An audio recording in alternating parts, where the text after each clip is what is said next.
I'm using these concepts. That's awesome. I got all the respect for that. If you do well, I'll bump you. I got no problem. I'm not hiding people. I'm trying to promote you. There's nothing in me that's trying to slow you down. I guarantee you there ain't one motherfucker out there that's teaching paid or for free that's pouring more into anybody than I am. Because I know where I'm taking you. I know the outcome of this. Not for all of you, but for the ones that put the work in, I already fucking know. And I can't wait. I can't wait for you to understand exactly what I mean by that. Because once you feel it and you experience it, that's empowerment. That is confidence. That's not arrogance. That's not pride. That's confidence. The thing that you're lacking right now. You think you're confident your job needs you right now. It doesn't need you. You need it. You lie to yourself. You lie and say, that company needs me. Nope, it doesn't. And there's going to be a whole lot of people this year getting laid off, made redundant, and it's going to get worse into 2024. And what you're learning is a hedge against that. You may not be laid off. You may not be sacked, but you might not get a raise. And that would be impactful to you, wouldn't it? This gives you the ability to give yourself a fucking raise whenever the fuck you want. You want a new car? How much does it cost? Okay, let's figure this out. I need this many pips, this many points. Over the next 4 months, I can pay that bitch off in cash. Done. And not even drain anything and put yourself behind the 8 ball with all the other rules and goals that you have for yourself in your trading. Imagine this, okay? And I promise this is it because I'm starving now.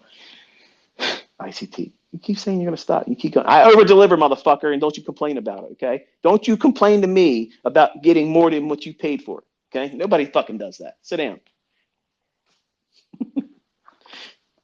Imagine the power of saying, you know what? And this is not repping any specific funded account or company. And I think if there's anything that should be looked upon as maybe not lasting forever, it's that. I don't think the funded account type thing is going to be a thing for long term. I might be wrong. I've been wrong, but it's unregulated in a lot of ways, and I think that will eventually be affected. But that need not be a concern. Okay, I'll talk about this year how you can find ways to get money with the skill set that you'll learn.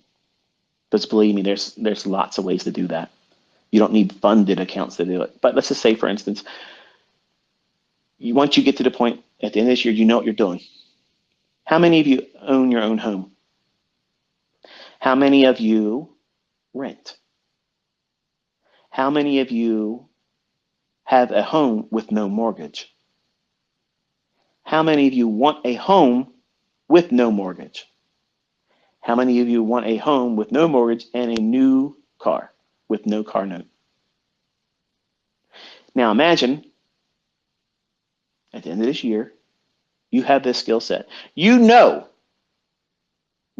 how you can go in and get 25 handles per week out of the S&P. Multiple ways to do it, but you know with confidence, 25 handles is easy.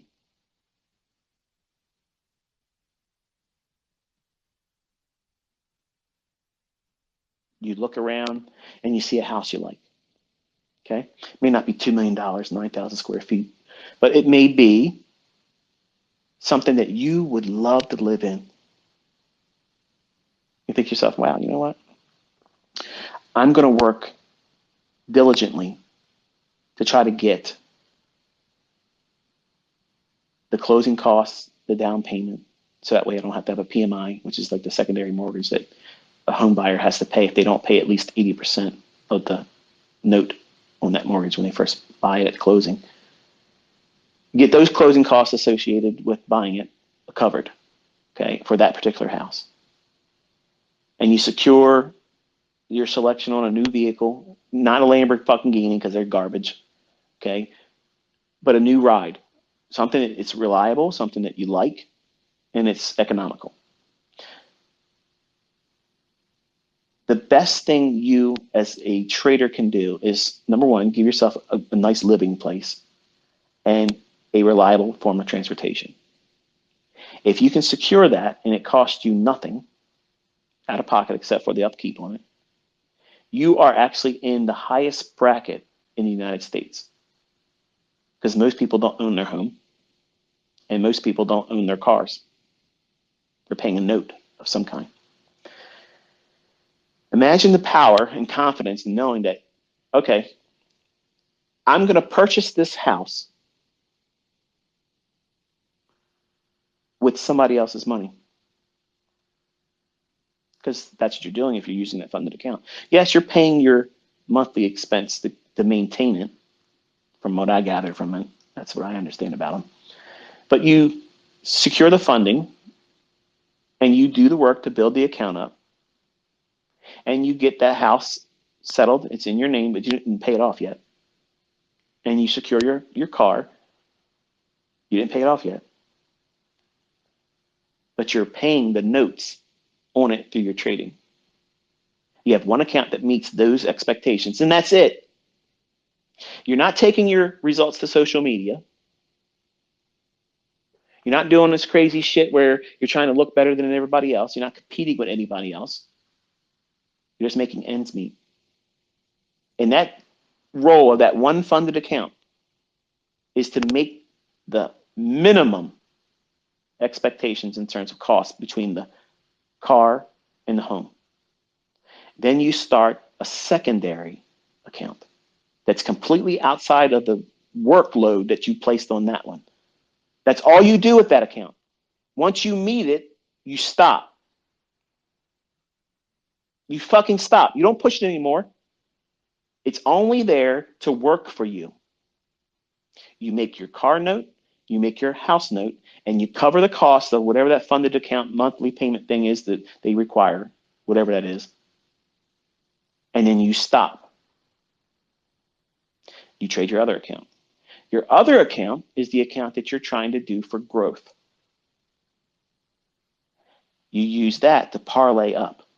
Same 5 handles a day, 25 handles a week, and you let the heavy lifting of money management do all the work. And you work over the course of 1 calendar year with that. In 1 calendar year, you should have no problem covering the cost of that car note. Then that car note money is no longer an issue. The money that you would have been paying towards the car note, you now apply to your house note in addition to. And then now with that secondary account, you work towards building up sizable lumps that you put towards each new quarter or 6 months or in a year that you throw at that mortgage, and you pay it off inside of 3 years. You own your house and your car. You use somebody else's money with a skill set that I'm going to give you for free this year. So in 3 years, did I say you're a fucking millionaire? No. Did I say that you could have your own home paid for and your fucking car paid for with this skill set and give you a way of doing it and a process, a procedure to do it? I think I just outlined a model for some of you that I think is practical. It's practical. It's not high and lofty. It's not immediate gratification. And it's obtainable. Contrast that with what you are doing right now. How is what you're doing right now, if you're not doing this, if you're not part of this phenomenon, this movement of ICT and the world growing in and understanding how to tap into these marketplaces and withdraw and harvest abundance. If you're not doing that, if you're not making it, taking advantage of it, making it a goal for you to find another stream of income using a skill set that's transferable, if you're not doing that, what's changing in your life for the better? How are you going to get closer to those goals? Because if you don't own your own home and you don't own the car free and clear, when will you? And how will you?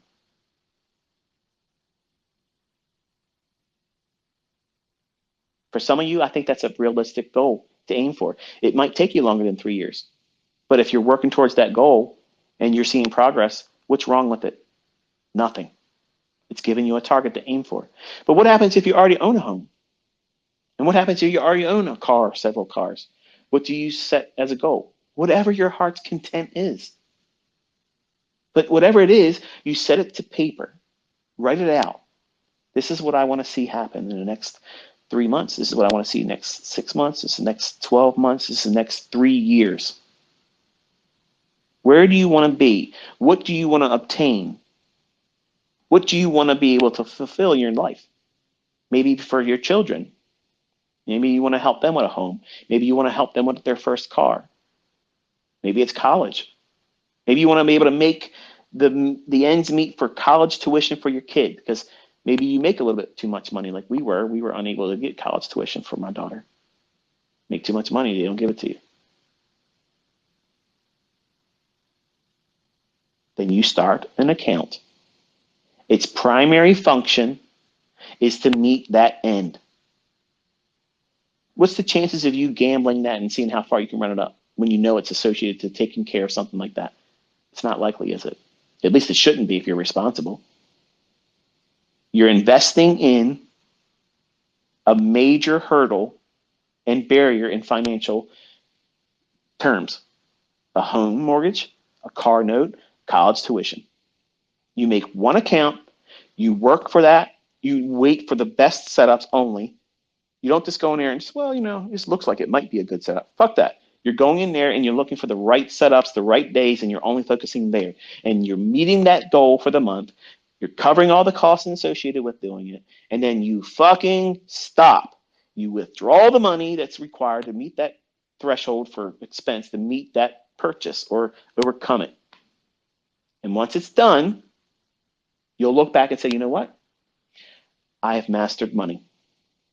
Money is not victimizing me. I'm not hurt by a lack of money. I will never worry about a lack of money. I have mastered money. I have mastered my finances because I don't see bills as a problem. Bills, everybody has. Everybody, whether you're rich, millionaire or not, we all have expenses.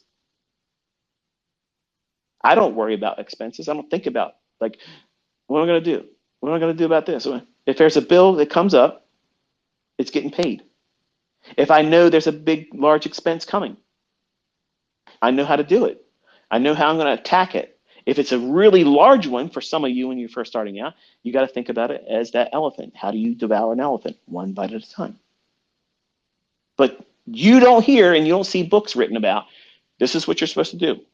Go out there and you break it down modularly. They all tell you 20R, 50R, 200R, do it all real quick and try to get it overnight. Get rich quick.